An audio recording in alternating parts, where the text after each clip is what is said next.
આજે 26 જૂનના રોજ international day against drug abuse તરીકે ઉજવવામાં આવે છે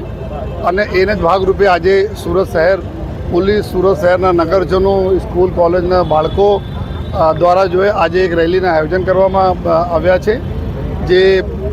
જેમાં મુખ્ય ઉદ્દેશ એવું છે કે અમે બધા લોકો બહુ કટિબદ્ધ છીએ, પ્રતિબદ્ધ છીએ કે આપણે સુરત શહેરમાં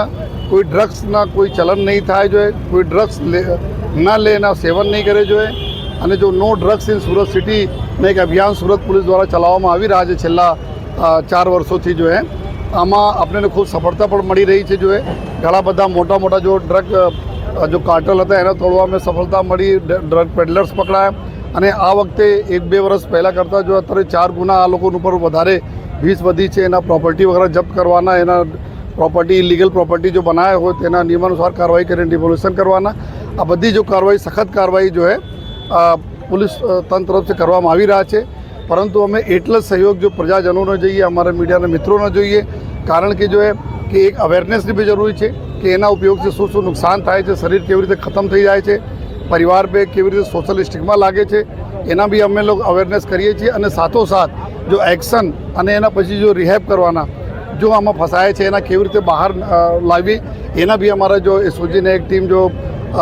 રિહેબના કામ અહીંયાના ઘણા બધા ડૉક્ટર્સ અને રિહેબ સેન્ટર સાથે મળીને કરી રહી છે અને અમે લોકો એકદમ કટિબદ્ધ છીએ કે આવનાર દિવસોમાં ઓર કડકાઈથી એના ઉપર અમે લોકો એક્શન લેતા રહીશ અને ફરીથી જેટલા લોકો અમારા આજ રેલીમાં સહભાગી થયા એ તમામ લોકોનો અમે ખૂબ ખૂબ આભાર માનીએ છીએ. Thank you. જય હિન્દ, જય ભારત. સાહેબ, જે રીતે ડ્રગ સાથે વ્યક્તિઓ સંકળાયેલા હોય એ લોકોને કઈ રીતના નાબૂદ કરવામાં આવશે અને અત્યાર સુધી કેટલા લોકોને ડ્રગ્સમાંથી બહાર કાઢવામાં આવ્યું? અત્યારે આપ જો તો ગુજરાત સરકાર તરફથી એક ANTF અલગથી એક ફોર્સ પણ બનાવવામાં આવેલી છે, એન્ટી નાર્કોટિક્સ ટાસ્ક ફોર્સ, અને સરકારશ્રી આ બાબતમાં બહુ જ્યાદા ગંભીર બી છે, ચિંતિત છે અને એકદમ કડક એક્શન લેવા માટે તમામ પ્રકારના સૂચનાઓ પણ છે.